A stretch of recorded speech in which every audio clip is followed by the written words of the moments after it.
원피스 1157화는 전설로만 회자되던 록스 해적단의 실체를 조명하며 시작합니다. 세상의 그 어떤 세력보다도 강력하고 잔혹했던 집단으로 알려졌지만 그 내부는 결코 단단한 결속력으로 뭉쳐있지 않았음이 여실히 드러납니다.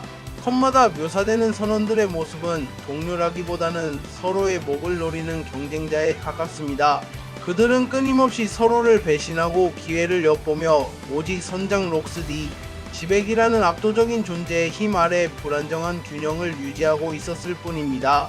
이는 훗날 사왕으로 성장하는 흰 수염, 빅맘, 카이도 같은 괴물들이 한 배에 타고 있었다는 사실만으로도 충분히 짐작할 수 있는 부분이었습니다. 그들은 각자의 야망과 욕망을 품고 있었으며 록스라는 구심점이 사라지자마자 뿔뿔이 흩어져 각자의 시대를 열었습니다.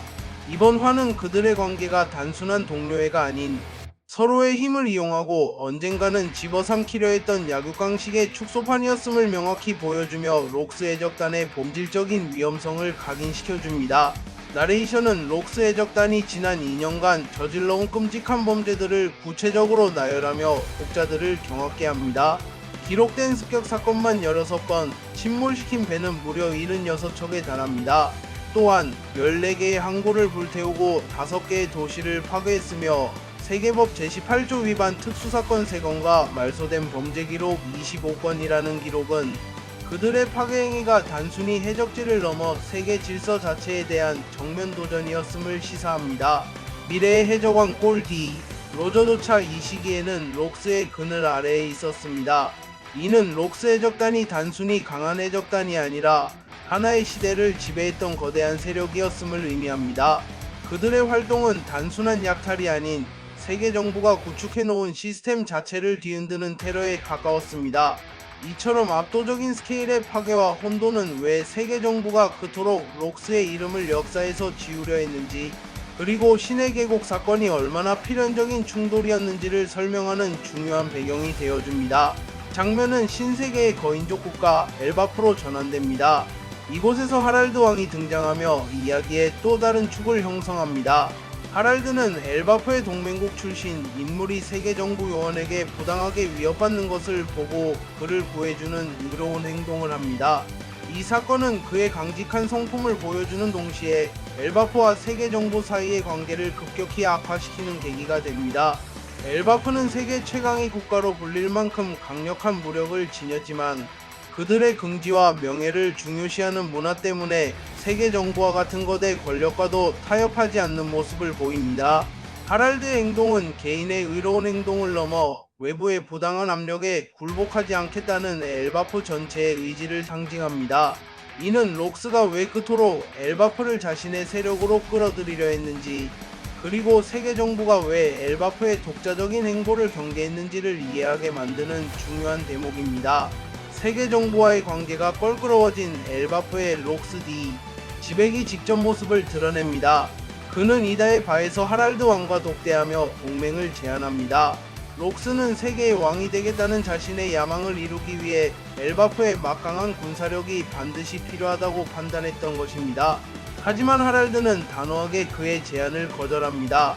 그는 록스가 추구하는 방식이 엘바프의 긍지와는 맞지 않다고 생각했으며 무분별한 파괴와 지배를 통해 세상을 손에 넣으려는 그의 사상에 동조할 수 없었습니다.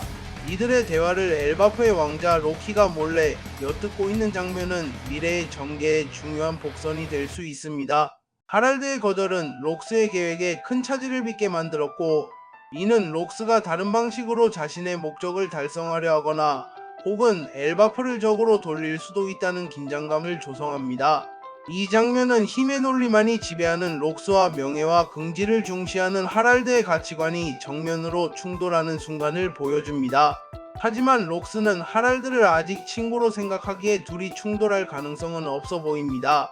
같은 시각 해군 본부에서는 훗날 해군의 영웅이 될 젊은 시절의 몽키 D. 가프가 총수콩에게 중대한 요청을 하고 있었습니다. 그는 바로 거인들을 해군에 영입하게 해달라는 파격적인 제안이었습니다. 가프는 이미 록스 해적단의 위험성을 누구보다 정확하게 인지하고 있었으며 그들과 맞서기 위해서는 기존의 해군 전력만으로는 부족하다고 판단했습니다. 그는 록스라는 거대한 위협에 대항하기 위해 엘바프의 거인족과 같은 압도적인 힘이 반드시 필요하다고 역설했습니다. 하지만 콩 총수는 이는 해군 본부의 권한을 넘어서는 일이며 오직 세계정보 최고 권력인 오로성만이 허가할 수 있는 사안이라며 난색을 표합니다. 이 대화는 당시 해군이 록스 해적단 앞에서 얼마나 무력감을 느끼고 있었는지, 그리고 카프가 얼마나 절박하게 새로운 돌파구를 찾고 있었는지를 보여줍니다. 이는 훗날 신의 계곡에서 카프가 로저와 손을 잡게 되는 사건의 개연성을 더욱 높여주는 중요한 장치입니다. 이야기는 다시 한번 시점과 장소를 옮겨 무법자들의 소굴인 해적섬 아치노스를 비춥니다. 이곳에 하나의 전설이 시작되려 하고 있었습니다. 바로 구사해적단의 선장이자 아마존 릴리의 전전전 여제였던 샤쿠야쿠 샤키가 하치노스에 도착한 것입니다. 그녀는 돌연 선장직을 그만두고 가장 위험한 해적섬의 한복판에 자신의 바바를 열기로 결심합니다.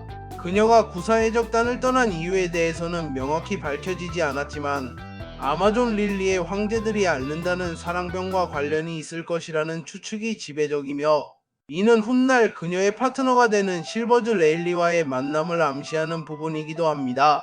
아름다우면서도 강인한 카리스마를 지닌 샤키의 등장은 혼돈의 섬 하치노스에 새로운 바람을 불어넣을 것임을 예고합니다. 구사해적단이라는 강력한 조직의 수장 자리를 버리고 호련히 나타난 그녀의 행보는 많은 이들의 궁금증을 자아내며, 그녀가 단순한 조력자가 아닌 이야기의 중심에 있었던 중요한 인물임을 다시 한번 확인시켜줍니다. 샤키가 하치노스의 문을 연 샤키에스 바가지 BAR는 순식간에 해적섬의 중심이 됩니다. 당대 최고의 해적들이 모여들었던 록스 해적단의 선원들조차 그녀의 매력 앞에서는 속수무책이었습니다.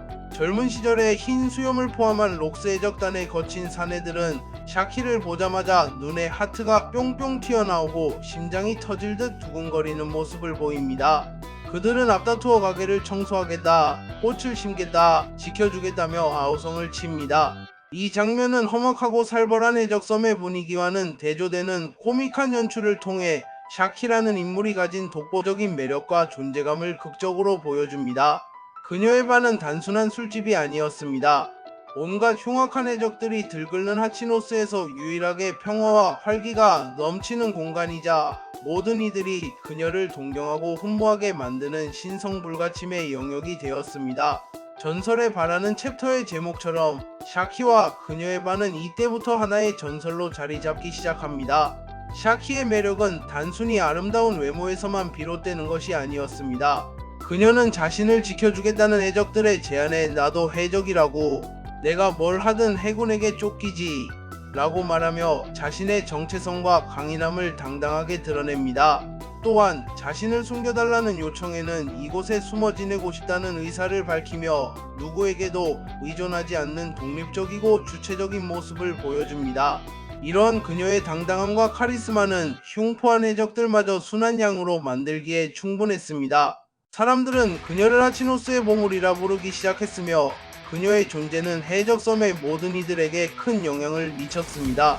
어떠한 위협에도 굴하지 않고 자신만의 공간을 만들어낸 그녀의 모습은 힘과 폭력만이 전부였던 록스의 시대의 새로운 형태의 강함을 제시합니다.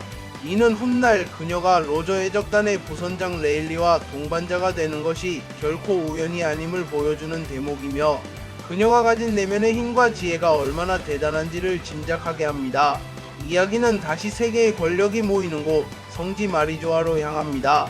이곳에서 세계 최고 권력인 오로성은 엘바프를 상대로 부활한 계략을 꾸미고 있었습니다. 그들은 하랄드 왕에게 은밀한 메시지를 전달합니다. 그 내용은 바로 록스 D, 지백을 죽여라. 그러면 엘바프의 세계 정보 감행을 정식으로 허용하겠다는 것이었습니다. 이는 세계 정부가 록스와 엘바프 사이의 갈등을 정확히 꿰뚫어보고 이를 자신들에게 유리한 방향으로 이용하려는 고도의 정치적 술수입니다. 그들은 직접적인 군사 개입으로 인한 피해를 최소화하면서 눈의 가시 같은 두 세력, 즉 세계의 왕이 되려는 록스와 자신들의 통제를 벗어난 엘바프를 동시에 견제하고 와해시키려는 의도를 드러낸 것입니다. 이 제안은 하랄드에게 거부할 수 없는 유혹이자 동시에 엄청난 시험이 됩니다. 록스를 제거함으로써 엘바프의 오랜 수건인 세계 정보 감행을 이룰 수도 있지만 이는 결국 세계 정부의 손에 놀아나는 결과가 될 것이기 때문입니다. 1157화의 마지막은 이처럼 각기 다른 장소에서 벌어지는 사건들이 결국 신의 계곡이라는 하나의 거대한 소용돌이로 모여들고 있음을 암시하며 끝을 맺습니다.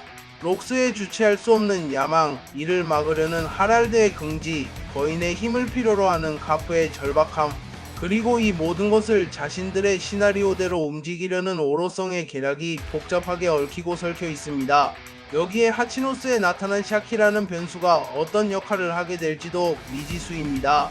오로성이 하랄드에게 록스 암살을 제안한 것은 신의 계곡 사건이 단순히 해군과의 적의 충돌이 아니라 세계정부, 엘바프, 록스 해적단 등 수많은 세력의 이해관계가 맞물린 거대한 사건이었음을 보여줍니다. 결국 하랄드가 어떤 선택을 했는지, 그리고 그 선택이 어떻게 신의 계곡 사건으로 이어졌는지는 아직 밝혀지지 않았지만 이번 화를 통해 모든 준비는 끝났고 이제 역사를 뒤바꿀 거대한 충돌만이 남아있음을 분명하게 보여주며 다음 화에 대한 기대감을 최고조로 끌어올리고 있습니다.